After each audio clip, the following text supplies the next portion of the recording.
తైలాభిషేకారాధన ప్రజలకు ముఖ్య గమనిక. దయచేసి ముందు రోజు ఎవరూ ప్రార్థనకు రావద్దు. ఏ రోజు తైలాభిషేక ఆరాధనకు ఆ రోజు మాత్రమే రావలెను గమనించగలరు. ప్రార్థనా శక్తి తైలాభిషేక ఆరాధన ప్రతి నెల 2వ శనివారం. సమయం ఉదయం 10 గంటల నుండి. స్థలం కూరగాయల మార్కెట్ ఎదురుగా government degree college road, Ravulapalem. ప్రార్థనా శక్తి తైలాభిషేక ఆదివారపు ఆరాధన. సమయం ఉదయం 10 గంటల నుండి 1 గంట వరకు.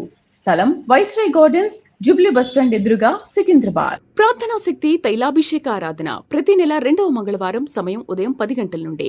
Shri convention hall, C R Reddy women's college, Vatluru, Eluru. ప్రార్థనా శక్తి తైలాభిషేక ఆరాధన ప్రతి నెల 2వ బుధవారం. సమయం ఉదయం 9 గంటల నుండి. స్థలం airport road, quarry market, Renuka apartment దగ్గర, రాజమండ్రి. ప్రార్థనా శక్తి తైలాభిషేక ఆరాధన ఫిబ్రవరి 15 ఖమ్మం, గురువారం. సమయం ఉదయం 10 గంటల నుండి. స్థలం ఎస్ఆర్ గార్డెన్స్, ఈనాడు ఆఫీస్, వైరా రోడ్, వెలుగుమట్ల, ఖమ్మం. మాచర్ల పరిసర ప్రాంత ప్రజలకు శుభవార్త. ప్రార్థనా శక్తి తైలాభిషేక ఆరాధన ఫిబ్రవరి 17 మాచర్ల. సమయం ఉదయం 10 గంటల నుండి. స్థలం వ్యవసాయ market committee, Guntur road, Macherla.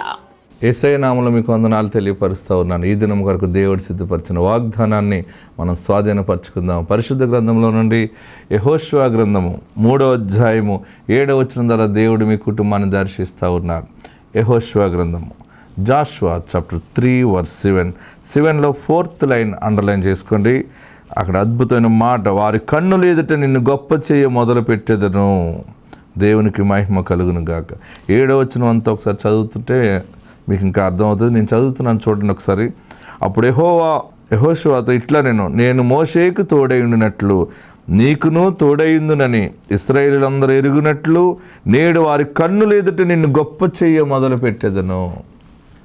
ఇశ్రాయేలీయుల ఎదుట నిన్ను గొప్ప చేయ మొదలు పెడుతున్న మాట ఏంటంటే, నీ సమాజం ఎదుట ఎవరు నిన్ను ద్వేషించారో, నీ బంధువులు నిన్ను నీ మాటకు విలువ లేకుండా చేశారు కదా, నీ కుటుంబం, నీ కుటుంబ సభ్యులు, రక్త సంబంధులు, నీ సమాజం వారు, నీ ఇంటి పేరు వారు, నీ స్నేహితులు, వారందరూ కూడా నిన్ను చాలా హీనముగా మాట్లాడుతూ లేకపోతే నిన్ను డీగ్రేడ్ చేశారేమో చాలా సమయాలు. నాకంటూ విలువ లేదు, నాకు అసలు ఎప్పుడు విలువ లేదు, ఏ విషయంలో కూడా నేను ఎంత మంచిగా ప్రవర్తించినా నాకు విలువ లేదు అని ఎక్కెక్కబడి ఏడుస్తున్నావు. దేవుడు చూచి ఈరోజు నీతో మాట్లాడుతూ ఉన్నారు. నిన్ను వారి ఎదుట గొప్ప చేయ మొదలు పెడుతున్నాను అన్నాడు. నీ క్లాస్ రూమ్లో దేవుడు నిన్ను గొప్ప చేయ మొదలు పెడుతున్నాడు. నీ ఆఫీసులో దేవుడు నిన్ను గొప్ప చేయ మొదలు పెడుతూ ఉన్నాడు. నీ వ్యవసాయంలో, నీ ఫ్యాకల్టీలో, నీ స్టాఫ్లో, నీ కంపెనీలో, సమస్తములో దేవుడే నిన్ను గొప్ప చేయ మనుషులు చేయలేదు కదా, దేవుడు గొప్ప చేయ మొదలుపెట్టాడంటే ఆ గొప్పతనాన్ని ప్రజలు చూచి సాక్షులుగా నిలబడతారు. ఎక్కడ తృణీకరించబడ్డావో, అన్యాయం జరుగుతుందని ఏడుస్తున్నావో, అక్కడే గొప్ప న్యాయము దేవుడిని పట్ల జరిగిస్తున్నాడు. నీ తల ఎత్తువానుగా ఆయన చేశాడు. ఆత్మ తోడుండును గాక. God bless you. కీర్తన సామ్స్ 13 చూడండి. కీర్తన 13వ అధ్యాయము. దావీదు అంటున్నాడు, యెహోవా ఎన్నాళ్ళ వరకు నన్ను మరిచిపోదువు. చూడండి, నిత్యము మరచెదవా, నాకెంత కాలము విముకుడవైయుందువు, ఎంతవరకు నా మనసులో నేను చింతపడుదును, ఎంతవరకు నా హృదయములో పగలంతయు దుఃఖాక్రాంతుడనయ్యుందును, ఎంతవరకు నా శత్రువు నా మీద తన్ను హెచ్చించుకొనును. యెహోవా నా దేవా, నా మీద దృష్టి ఉంచి నాకు ఉత్తరమిమ్ము. ఆమేన్. ఇక్కడ దావీదు గురించి చాలా విషయాలు. దావీదు అధ్యాయముల్లో, కీర్తన గ్రంథంలో ఒక్కొక్క అధ్యాయం నుంచి ఒక్కొక్క ఉన్నతమైనటువంటి పాఠము బయటకు వస్తుంది, మధురము బయటకు వస్తూ ఉన్నది. ఈ 13వ అధ్యాయంలో ఆయన పేషెన్స్ని కోల్పోతున్నట్టు కనబడుతూ ఉంది. సహనము కలిగి ఉన్న దావీదే ఇంక నేను సహనము కోల్పోతున్నానయ్యా అంటున్నాడు, ఎన్నాళ్ళ వరకు నన్ను మర్చిపోదు, నిత్యము మరచెదవా, నాకెంత కాలము విముఖుడవై ఉంటావు. ఎంతకాలం? ఏదైనా ఒక చోట మనం నిలబడాలంటే మనకి చాలా వెళ్ళినట్టే పని అయిపోవాలి. మనకి ఒక రేషన్ షాప్ దగ్గర నిలబడలేం, గోల్డ్ షాప్ కాడ కూడా కొంత సమయం వాడు మంచినీళ్ళు ఇచ్చి కుర్చీ వేసినా కూర్చోలేము. ముందు నా పని చేయంటాం. ఒక ఆఫీస్కి వెళ్తే ముందు నా ఫైల్ చూడు, ముందు నా చూడు. మన ముందు లైన్లో 10 మంది ఉన్నారనుకోండి, మనం అనుకుంటాం 10 మంది కంటే ముందు వెళ్ళిపోవాలి మనం అనుకుంటాం. అసలు మనలో సహనం అనేది చాలా తక్కువగా ఉంటుంది. అన్ని చోట్ల మనకి ఎక్కడ కూడా మనం తొందరగా అనుకుంటాం. దేవుడు ఎప్పుడు కార్యం చేస్తాడు, ఎప్పుడు పిల్లల్ని ఇస్తాడు, ఎప్పుడు నేను బాగుపడతాను. దావీదు అంటున్నాడు, ఎంత కాలము. ఆమేన్. ఏమంటున్నాడు చూడండి, అక్కడ 4 సమయాలు మాట్లాడుతున్నాడు. ఆ మాట ఎంతవరకు, ఎన్నాళ్ళ వరకు నన్ను మరచిపోవు. చూడండి, ఎన్నాళ్ళ వరకు మర్చిపోతావు, నిత్యము మరచెదవా, నాకెంత కాలము. రెండవది, నాకెంత కాలము విముఖుడవయ్యుందువు, ఎంత కాలం విముఖుడై ఉంటావు, ఎంతవరకు నా మనసులో నేను చింతపడాలి, ఎంతవరకు నా హృదయములో. చూడండి, ఎక్కడి నుంచైనా ఒక సహాయం రావాలంటే మనం ఇంకా తిరిగి మాటలు పెద్దగా అయిపోతాయి. దావీదు దేవుని సన్నిధానములో నేను అభిషేకించబడ్డాను, ఓకే, రాజును చేస్తానన్నా ఓకే, ఎన్నాళ్ళు ఇలాగ దోకోవాలి, ఎంత కాలము ఇలా నన్ను తరుముతారు వీరు, ఎక్కడికి వెళ్ళిన ఎవరు నన్ను చేర్చుకోవట్లేదు, నాకు త్వరగా సహాయం చేయి, ఎంత కాలము నువ్వు నన్ను మర్చిపోతావు. హల్లెలూయా, హల్లెలూయా, హల్లెలూయా. మనం పెట్టిన గడువు వేరుగా ఉంటుంది, ఆయన పెట్టిన సమయం వేరుగా ఉంటుంది. హల్లెలూయా. ఆయన పెట్టిన సమయం ఎలాగుంటుందంటే నీకు ఉత్తమమైనదిగా ఉంటుంది, ఆయనకి మహిమార్థముగా ఉంటుంది. ఆలస్యం అయింది అనుకుంటున్నావు, కానీ దేవునికి మహిమార్థమైనే ఆలస్యమైంది తప్ప నీకు కీడు కలగటానికి కాదు. దేవుని సమయము ఆసన్నమవుతున్నది. హల్లెలూయా, హల్లెలూయా. గట్టిగా హల్లెలూయా చెప్పండి. ఎన్నాళ్ళు, ఎంతవరకు నేను ఉండలేను, నా వల్ల కాదు, నాకు వెంటనే ఈ నెలలోనే పిల్లలు పుట్టాలి.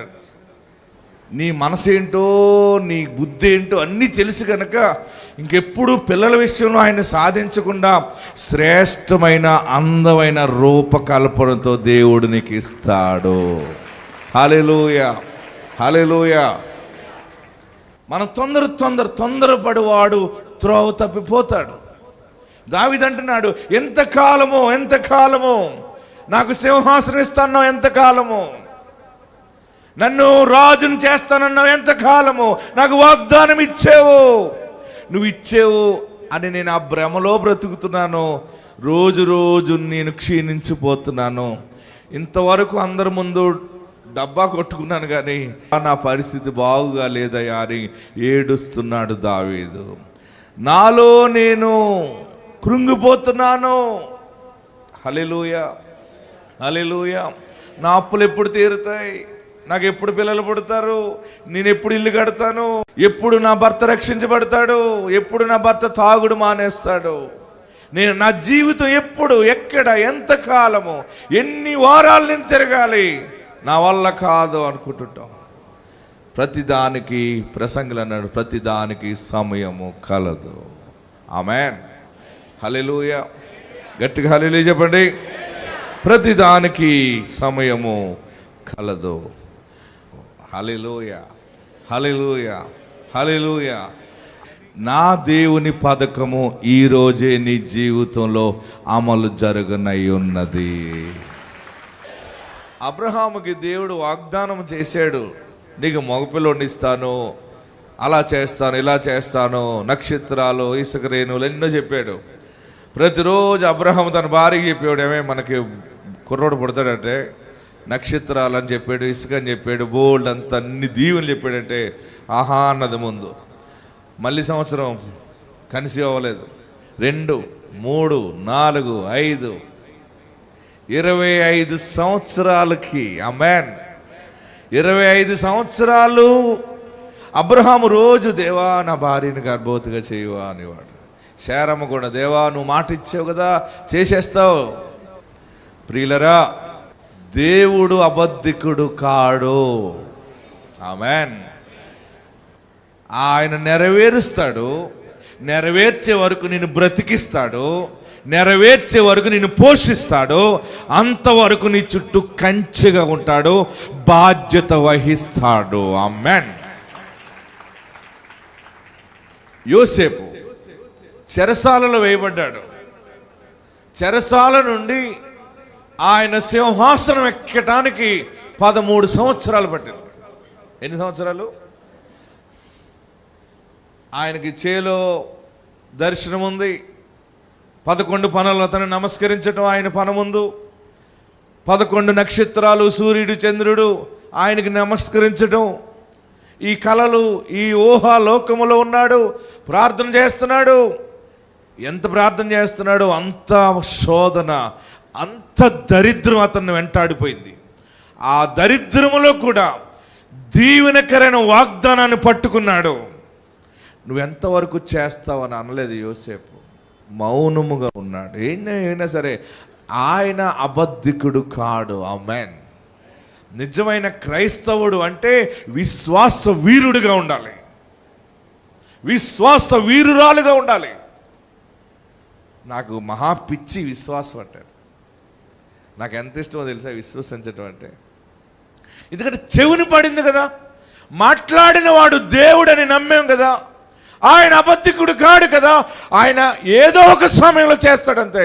అంతవరకు మనం ఏం చేయాలంటే, మనము 3 పూట్ల శుభ్రం తిని పడుకుని సైలెంట్గా వెళ్ళిపోవాలంతే. ఒకవేళ అక్కడ ఏదైనా నీకు తేడా వస్తే ఇంకో చోటకు పోవాలి. ఎక్కడికి వెళ్ళిపోయినా నీవు ఆలోచన చేసుకుంటూ కాలము గడపటానికి ప్రయత్నం చేయాలి, కానీ దేవుని మీద దెబ్బలాడటానికి ప్రయత్నం చేయవద్దు. హల్లెలూయా, హల్లెలూయా. గట్టిగా హల్లెలూయా చెప్పండి. ఓకే, మన బ్రతుకుకి, మన జాగ్రత్తలకి కొన్ని మన పిల్లలకి సేవింగ్స్ చాలా అవసరం మీకు. ఓకే, కానీ నేను ఎందుకు చెప్తున్నానంటే, కట్టలేక కాదు, అది చెడ్డదని అంటలేదు. నా విశ్వాసము నేను బండగా కట్టుకున్నాను. ఆమెన్. హల్లెలూయా, హల్లెలూయా. అంటే ఒక్కొక్క దాని విషయంలో మన విశ్వాసము అతి స్ట్రాంగ్గా ఉండాలన్నమాట. ఆయన చూసుకుంటాడు. ఇది ఎవరు చెప్పారు? అబ్రహాం. ఆయన చూసుకుంటాడు. ఏమీ లేదు కదా, గొర్రె పిల్లని ఆయన చూసుకుంటాడయ్యా. బలి ఇవ్వటానికి నేను తీసుకెళ్తున్నాను, ఆయన చూసుకుంటాడు. అందుకనే మోషే మహావీరుడైపోయాడు బైబిల్ అని. విశ్వాసి కలవరపడ్డా కుటుంబం కూలిపోతుంది. విశ్వాసపర్రాలు కలవరపడితే బ్రతుకు పాడైపోతుంది. నా ప్రియ సహోదరులరా, మీ విశ్వాసమును మీరు నిరీక్షణతో దాన్ని బలముగా కాపాడుకోండి. కొన్ని సమయాల్లో మనకి శ్రమలలో సమయోచితమైనటువంటి జ్ఞానం ఆయన ఇస్తాడు, సమయోచితమైన బలం ఆయన ఇస్తాడు, సమయోచితమైనటువంటి లీడింగ్, నడిపింపు ఆయనే ఇస్తాడు. హల్లెలూయా.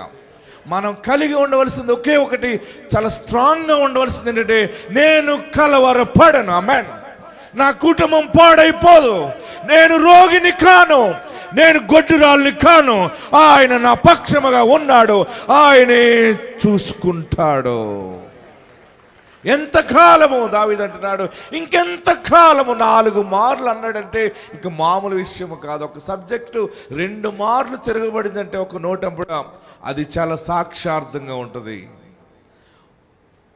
3 మారు మాట్లాడితే ఇంకా భయంకరంగా ముద్రించబడుతుంది. 4 మార్లు అంటే ఇక తిరుగులేని విసుగుదల ఉంటేనే 4వసారి వస్తుంది. హల్లెలూయా, హల్లెలూయా. గట్టిగా హల్లెలూయా చెప్పండి. దావీదు అంటున్నాడు, ఇంకెంత కాలము. 13వ అధ్యాయములో, నాకెంత కాలము విముఖుడు అయి ఉంటావు, దూరంగా ఉంటావు. 2వది, ఎంతవరకు నా మనసులో నేను చింతపడాలి, వ్యాపారం బాగోలేదు. అసలు ఏంటి ప్లాన్ ఏంటని తల టైట్గా దువ్వేసుకుంటావు. మనసు చెడిపోయింది అనుకోండి, మనసు పాడైపోయి కొలది అదొక క్యాన్సర్ పుండులాగా అయిపోతుంది. పరిస్థితులు ఏమైపోయినా, కరువు నిన్ను ఆవరించిన, దరిద్రతని చుట్టూ వచ్చేసిన నీ హృదయంలో బలమైన నిరీక్షణ నిలిచి ఉండాలి. హల్లెలూయా. యోసేపుకి ఎన్ని శ్రమలు. పొతిఫర్ ఇంటికి వెళ్ళాడు. పొతిఫర్ ఇంట్లో మంచి పోస్ట్ వచ్చింది, మంచి పేరు ప్రఖ్యాతులతో ఎదుగుతూ ఉంటే వెంటనే ఒకసారి జాబ్ పోయింది. ఒకేసారి ఇదేంటి జాబ్ పోయిందని అనుకుని ఏడవలేదు యోసేపు. తీసుకెళ్ళి సెంట్రల్ జైల్లో పడేశారు. లైఫ్ లాంగ్ వేసేసారు. ఆ చెరలో 13 సంవత్సరాలు నిరీక్షణతో ఉన్నాడు యోసేపు. ఆమెన్. నాకు చిన్ననాటి సమయంలో దేవుడు నాకు ఇచ్చిన దర్శనము, నా తల్లిదండ్రుల ముందు, నా అన్నదమ్ముల ముందు దేవుడు నన్ను తలగా నియమిస్తానన్నాడు కదా అనుకున్నాడంతే.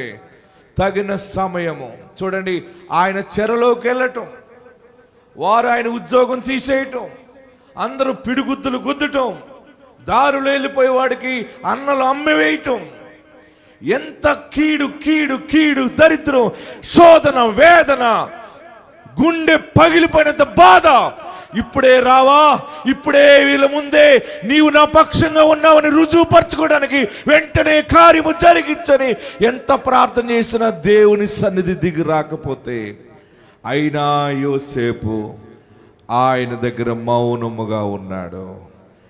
సమయం వచ్చినప్పుడు చెర నుండి డైరెక్ట్గా, చెరసాల నుండి 13 సంవత్సరాల అనంతరం సింహాసనం ఎక్కి ఒకేసారి కొట్టాడు పోస్టు, ప్రధానమంత్రి పోస్ట్ కొట్టాడు ఒకేసారి యోసేపు. హల్లెలూయా. ఆ ఊరు కాదు ఆయనది, ఆయన ఈజిప్షియన్ కాదు, ఆయన ఐగుప్తీయుడు కాడు, ఒక ఆధార్ కార్డు లేదు, పాన్ కార్డు లేదు, ఆయనకి స్థానికుడు కాడు, ఓటర్ ఐడి లేదు, ఒక అమ్మివేయబడిన వాడు ప్రధాని ఆ దేశానికి అయ్యాడంటే ఆయన నమ్మిన దేవుడు బలమైన దేవుడు. ఆమేన్. మనం అనుకుంటాం, ఇంకా ఎప్పుడయ్యా, ఇంకెప్పుడు ఇస్తావు ఉద్యోగం, ఇంకెప్పుడు స్థిరపడతారు, నేను చూస్తానంటే నువ్వు చావనే చావు, చూస్తావు. ఆమేన్. హల్లెలూయా. హల్లెలూయా. దావీదు అంటున్నాడు, ఇంకెంత కాలము నా సింహాసనం. ఎందుకు నా సింహాసనం ఏడ్చాడంటే, ఆయన చెప్పాడు, నిన్ను తలగా చేస్తాను, నీకు సింహాసనం ఇస్తాను, ఈ రాజ్యాన్ని ఏలుబడి చేస్తాను. హల్లెలూయా. హల్లెలూయా. నాకు గత 18 సంవత్సరాల క్రితం దేవుడు చెప్పాడు. ఆయన చెప్పిన తర్వాత సంతోషంగా ఉంటే ఇంకా శ్రమలు అధికమైపోయినాయి. ఎన్ని శ్రమలు అధికమైపోయినాయి అంటే ఇంక అసలు శ్వాస తీసుకోలేనంత శ్రమ ఎదురైంది నాకు. శ్రమలు ఎక్కువైపోయింది. మామూలుగా ఉండే శ్రమ, కష్టం, దరిద్రం ఎక్కువైపోయినప్పుడు చక్కగా స్నానం చేసి ప్రార్థన చేసుకుని ఇన్షర్ట్ చేసుకుని సూపర్ మ్యాన్ లాగా రోడ్డు ఎక్కేసేవాడిని. ఎక్కడికి వెళ్ళేవాడిని అనుకుంటున్నారు? అంత రెడీ అయిపోయి మనుషులు లేని ప్రాంతానికి వెళ్ళిపోయేవాడిని. ఎక్కడ పచ్చగా ఎవ్వరు, ఏ మనుషుడు, ఏ శబ్దము లేకుండా ఉన్న చోటుకి వెళ్ళి ఒక రోడ్డు పక్కన ఒక పొలం, అక్కడ కొబ్బరాకులని కట్ చేసి ఒక బనుపు కింద వేసేవారు నాన్న. నేనేం చేసేవాడిని, వెళ్ళిపోయే బనుపు మీద అడ్డంగా పడుకునేవాడిని.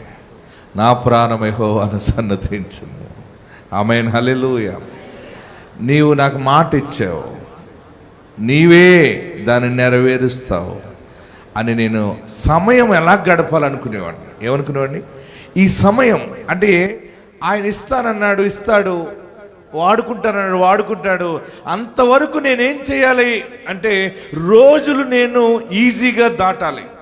అది నెలలైనా సంవత్సరాలైనా నేనుగా బ్రతుకుతానని తీర్మానం చేసుకున్నాను. హల్లెలూయా. హల్లెలూయా. హల్లెలూయా. సమయము దొరికినప్పుడల్లా ఒక ప్రశాంతమైన చోటకెళ్ళి ప్రార్థన చేసి చేసి చేసి చేసి చేసి పొద్దుట 10:30కి మోకరించేవాడిని. ప్రార్థన కొన్ని గంటలు చేసేవాడిని. చేసి చేసి చేసి మోకరించలేనప్పుడు ఏం చేసి సాష్టాంగపడి చేసి చేసి చేసి నాకు తెలియకుండా నేను నిద్రలోకి జారిపోయేవాడిని. మళ్ళీ నేను లేచేటప్పటికి సాయంత్రం 4:30, 5 అయ్యింది. హల్లెలూయా. హల్లెలూయా. వెంటనే లేచి ముఖం కడుక్కుని మళ్ళీ బండి వేసుకుని ఇంటికి వచ్చేవాడిని. ఎవరితో గడపకూడదు కావు. ఆ టైం ఎట్లాగ మనం దాటేస్తామో, ఆ సమయాన్ని ఎలాగ మనము జంప్ చేస్తామో అదే చూసుకోవాలి. కానీ ఇంకెప్పుడు చేస్తావు, ఎలా చేస్తావు, ఏ ఆధారం ఉంది, అసలు ఏదైనా దారి ఉందా, ఎవరిని సహాయం అడగాల, ఇది కాదు మనం చేయవలసింది. నీకు సహాయం చేయవాడు ఆయనే. అంతవరకు నీవు నెమ్మది కలిగి సహించుకుంటూ ఉండాలి. ఆమేన్. హల్లెలూయా. గట్టిగా హల్లెలూయా చెప్పండి. ఇంకా గట్టిగా హల్లెలూయా చెప్పండి. ఇంకా గట్టిగా హల్లెలూయా చెప్పండి. శ్రమ మనల్ని ఆవరించి ఉన్నప్పుడు, కష్టము మనల్ని ఆవరించి ఉన్నప్పుడు మనం చేయవలసిన గొప్ప పని ఏంటంటే ఆయనందు విశ్వాసించి ప్రార్థనలో సమయము గడుపుట గొప్ప మార్గము. ఆమేన్. హల్లెలూయా. హల్లెలూయా. పరిస్థితుల గురించి దావీదు అంటున్నాడు, నీవు నాకు ఇజ్రాయేల్ దేశానికి రాజును అవుతానని చెప్పావు, నా పరిస్థితి అంతా కూడా తారుమారు అయిపోయింది. ఇంకెంత కాలము, ఇంకెన్నాళ్ళు, ఎంతవరకు నువ్వు నన్ను మర్చిపోయేవేమో దేవా. ఏమంటున్నాడు ఆయన? నీవు నన్ను ఎన్నాళ్ళ వరకు నన్ను మరచిపో, ఎంతవరకు నా మనసులో నేను చింతపడుదును, ఎంతవరకు నా హృదయంలో పగలంతయు దుఃఖాక్రాంతుడై ఉందును, ఎంతవరకు నా శత్రువు నా మీద తను హెచ్చించుకొనును. దావీదు నిరీక్షణతో ఉంటూ ఆ పేషెన్స్ కోల్పోతూ ఉన్నాడు. హల్లెలూయా. మనం ఎప్పుడైనా సరే బాగా గమనించండి, ఏ మనుషుడు ఏ రంగంలో అయినా సరే పేషెన్స్ కలిగి ఉన్నవాడు గొప్ప విజయము సాధిస్తాడంతే.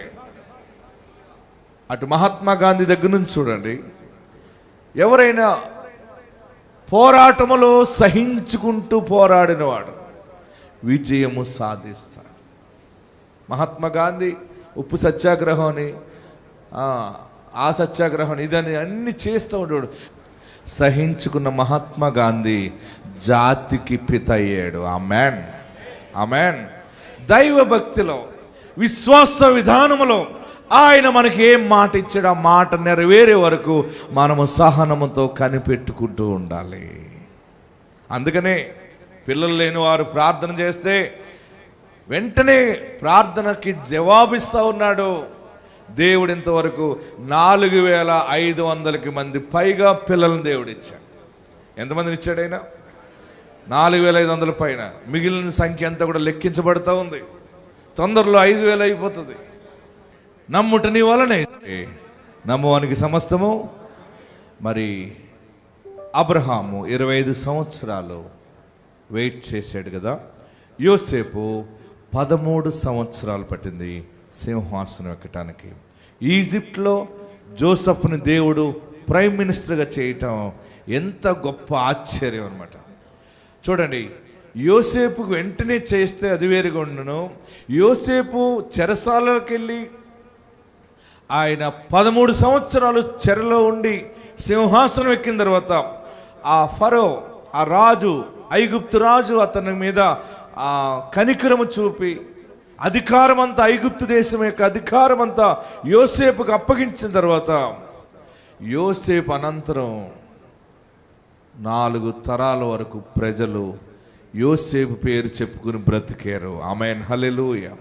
కొంచెం ఆలస్యం అయిందని అనుకున్నామేమో, కానీ ఈరోజు మీరు నోట్ చేసుకోండి, ఒక శుభప్రదమైన సమయంలో మీరు అడుగు పెట్టారు. నేను మిమ్మల్ని ప్రతిష్ఠ చేస్తున్నాను. మీరు ప్రతి నెల మీ నోట శుభవచనం ఉండును గాక, గొప్ప సాక్ష్యం మీ నోట ఉండును గాక. అందరు తలలో వంచండి, కళ్ళు మూసుకునండి, 2 చేతులు పైకి చాపి, చేతులెత్తుట సాయంకాల నైవేద్యమని కీర్తనకారుడు చెప్తా ఉన్నాడు. ఎక్కడున్న వారు అక్కడ లేచి నిలబడి 2 చేతులు ఆకాశం వైపు చాపి కళ్ళు మూసుకుని, ఎంతకాలం అనుకుంటున్నావు కదా, ఎప్పుడు జరుగుతుంది, ఎప్పుడు ఈ అప్పులు తీరుతాయి, ఎప్పుడు నేను సక్సెస్ అవుతాను, ఎప్పుడు నేను నిలబడతాను, ఎప్పుడు మరలా తలగా నేను నియమించబడతాను అని అనుకుంటావేమో. దేవుడి సమయం నీకు ఇచ్చి ఉన్నాడు. కొంచెం సమయంలో నీవు కార్యము చూడబోతున్నావు. గొప్ప కార్యమును చూసే సమయంలో అడుగు పెట్టావు. కొంచెం ఆయన కొరకు సహనముతోటి నా జీవితం నీకు అంకితం చేస్తున్నాను బాబు. ఈరోజు నేను పేషెన్స్ అనే అంశాన్ని నేను నేర్చుకున్నాను. నేను నీ ఎడల సహించుకుంటాను, నీ దగ్గర సహనము కలిగి ఉంటాను. నువ్వు నాకు మాట ఇచ్చావు కదా, అది జరగలేదని నేను ఎక్కువ తొందరపడుతున్నాను. నాతోనే మాట్లాడావు, నెరవేర్చువాడు నీవు, కన్న తండ్రివి నీవు, నా పరమ తండ్రివి నీవు. అందరూ ప్రార్థన చేయండి. తొందరపడనయ్యా, నీ చిత్తము నా ఎడల నెరవేర్చండి. నూతన అభివృద్ధిని దయచేయండి. చూచి ప్రకాశిస్తావు.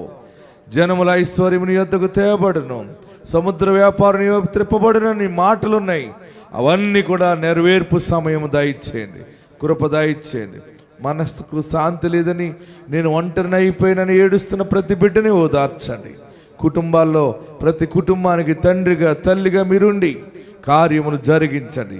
చదువుకునే బిడ్డలు ఎగ్జామ్స్కి సిద్ధపడుతూ ఉన్నారు, ఎగ్జామ్స్ కొందరు రాస్తూ ఉన్నారు. జ్ఞాపక శక్తి బిడ్డలకి దయచేయండి.